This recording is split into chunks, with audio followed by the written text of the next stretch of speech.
Holy crap! Is Microsoft bringing back Killer Instinct? Oh my goodness. What's up guys? Welcome back to ReviewSpace, and probably one of the most exciting news I've heard in a long time when it comes to video games. I just read here in this article that Microsoft has registered the trademark application for Killer Instinct and online games. So basically they renewed the Killer Instinct license or trademark or whatever. Anyway, the Microsoft-run Play Xbox Live Arcade revealed the information. It's backed by the official September 12 listing with the U.S. Patent and Trademark USPTO office. So it's official. It seems like there's going to be some kind of online Killer Instinct game, apparently, and all pointing to some kind of HD, maybe an HD re-release of the older Killer Instinct games, because I can't see a new Killer Instinct game. We've been asking for a remake of the first one or a sequel for the longest time, and they haven't really talked about Killer Instinct in, ever. So it's probably going to be a re-release, probably of Killer Instinct 2, and maybe even the first one, although the first one, I don't know, because that one, but then again, it came out for, yeah, I guess Rare owns those. I was just thinking, like, because they were Nintendo, they came out on the Nintendo, but I'm sure those licensing things, I mean, they were able to re-release Conker's Bad Fur Day, and that one only came out for the N64 back in the day, and re-released that. So I can definitely see Killer Instinct 2 and even the first one coming back. That's amazing! I can't even... So anyway, let's keep reading this article. It's unclear what this action means for the future of the Killer Instinct fighting game franchise, and as of press time, Microsoft has not responded. The 1994 Killer Instinct was developed by Rare and published by Midway for the arcades, and of course, this article went on to talk about the history, Super Nintendo, the Game Boy version, and then the Killer Instinct 2, which was Killer Instinct Gold for the N64. I'm marking out like crazy right now because KI is like my favorite franchise. It was like the fighting game franchise for me in the 90s. I preferred it over Street Fighter and Mortal Kombat. Just it had more combos and smoother moves than Street Fighter. And it had like the fatalities or whatever, the no mercies of Mortal Kombat. It seemed a lot more complex than both of those games, and it just seemed to be the perfect fighting game. It had all these unique gimmicks, or not even unique, but like stereotypical gimmicks for every character. You had like werewolves and ice people and fire guys and robots and skeleton pirate guys battling each other. It was just very colorful and a nice mixture of different fighters. The music was phenomenal. Absolutely great soundtrack. Probably the most memorable part about those games. The graphics is actually pretty good for its time. Particularly the first Killer Instinct. That one was the one that really set the tone. And it was really their masterpiece. It was such a classic fighting game. KI won. Even for the Super Nintendo, that's the one that I think most people are familiar with, is a really excellent fighting game.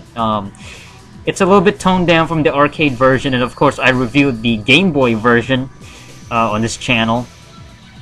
As far as Killer Instinct 2, aka Gold, I remember playing that back in the arcades back in the day. It's not as revolutionary. Matter of fact, it was completely outshined by like the Tekken 3s and the Soul Caliburs back in the day in the late 90s. It was supposed to be like the N64's kind of their version of that trademark fighting game exclusive. Like PlayStation would have Tekken 3, Sega had like, the Virtua Fighter franchise, and Soul Calibur eventually coming up for the Dreamcast. So all these really memorable fighting games, and the problem with Killer Instinct was it remained 2D. It still had those massive combos, but it didn't feel as fresh as the first one. It wasn't as revolutionary. The graphics were a little bit dated, that kind of 3D CGI model, but it was still played in 2D. And 3D fighting games were like the big thing at the time. Like 3D was the next leap over 2D, and the gameplay still felt as far as Killer Instinct goes, it was still a flat gameplay, you know, just going left and right and up and down, and that was about it.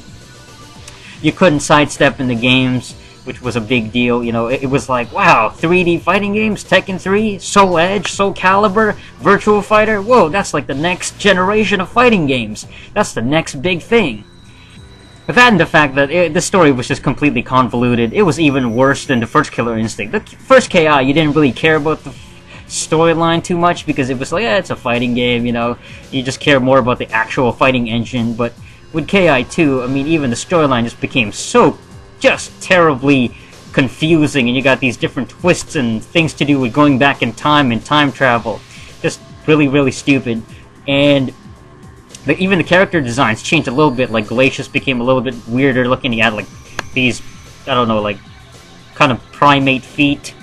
And, you know, Orchid became a little bit more sexualized, which is understandable. That no complaints over here, but yeah, just the storyline didn't make a lot of sense. So it was kind of hard to get invested in Killer Instinct Gold as far as like the actual characters. But as far as the fighting engine, I mean, it still had those massive combos, and it was still as fast-paced as the previous Killer Instinct game. You know, it's really fascinating that fighting games sort of came back, and it'd be amazing if they made a new Killer Instinct. I honestly don't think they will, just because there's probably no money in it. I mean, I don't know how many people are interested in a new Killer Instinct. It'd be nice for diehard fans like myself, or at least nostalgic fans who remember how good the first one was. But I don't think that's enough to sort of like release to this new generation of gamers, to the younger crowd that likes the Call of Duties and things like that. I mean, even with, you know, you got the Street Fighter crowd and Mortal Kombat and Soul Calibur and all this stuff, that's fine and everything, but at least those franchises have been more consistent. There's only been 2 Killer Instinct games, really. And both of them came out in the mid-late 90s, and we haven't heard of them since. Yeah, they're beloved, and they were really popular, but now, at this point, they're pretty much like cult followings now. It's not even like, you know, mainstream. They were never as mainstream as Street Fighter or Mortal Kombat or even Soul Calibur, so I don't know, man. I don't know if I doubt it's going to be a success if they ever reboot this franchise. I doubt it'll sell a lot, where Microsoft feels like, okay, we got to keep putting out more Killer Instincts. Like, it might be an experimental thing. And again, I think that this will just be an HD re-release of the first 2 games. Well, the only 2 games. Alright, so that's it for this episode of Review Space. Oh man, KI might come back. That's kind of cool. Alright, thanks for watching. Until next time, ciao.